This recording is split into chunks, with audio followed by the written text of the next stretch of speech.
नमस्कार। आशा करी आपण मैंने बहुत भलरे थे। पुणी एक नुआ रेसिपी वीडियो को आपण मानक स्वागत करुच्ची। तो चलतु बनइबा आज रेसिपी सागुपणा स्पेशल शिवरात्रि। तो से मुझे जाइए गोटे कप सुखिला सागु जोटा कि आदौ बतुरा है।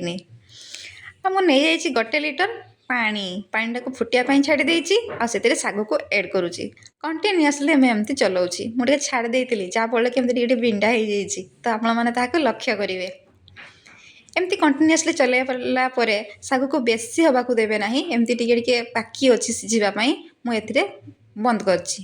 तो ये चलते जब आम सागु को छाणी नवा मुझे गोटे छणा मध्यम सागु को छाणी नहीं सागु छाणला 3 ରୁ 4 थर ठंडा पानी सागु को मुझे धोई नहीं देखो एबे धुआ सरला। तो चलते जब नेक्स्ट प्रोसेस को मुझे नहीं जाइए अधा लिटर क्षीर जोटा कि मु लो मीडियम फ्लेम रखिकी क्षीर को भल भाव में सिझाऊँगी। क्षीर भल भाव में फुटी सारा मुझे चीनी एड करी जोटा कि 4 ରୁ 5 चामच चीनी अच्छी। आपण मिठा अनुजाई आपण मिठा अनुजाई चीनी को कम बेसी करें। ये आम चीनी एड कर दौची।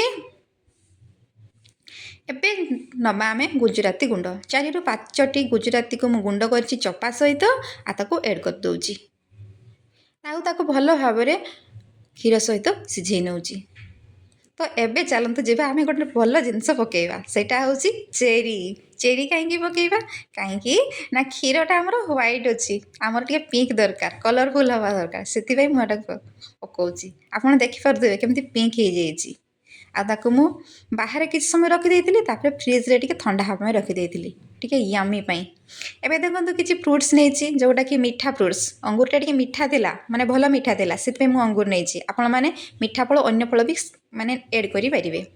एथिरे मु नहीं जाइए सेव कदली अंगूर आ कुछ खजूरी डालिंब ताक भल भाव में मिक्स कर नहीं आ फ्रिज रु खोली आनी से जो ठंडा क्षीर को आ जो सागु थिला ताको एड करछि आ ताको भल भाव में गळै देछि। एबे चलंतु जेबा आमे सर्व करबा। एबे देखंतु दीटा बाउल ले मु भल भाव में आग फ्रुट्स को रखी दउछि फ्रुट्स को एड करछि तापरे सागु सहित जो क्षीर ताको मु एड करुछि। केते कलरफुल लागुछ ना केते सुंदर लागुछ ना टिके ठंडा ठंडा भी अछि खाया पय भी मस्त लागुथिला। तो आपण माने निहाती एहाको निश्चित ट्राई करिवे। रहुछि नमस्कार।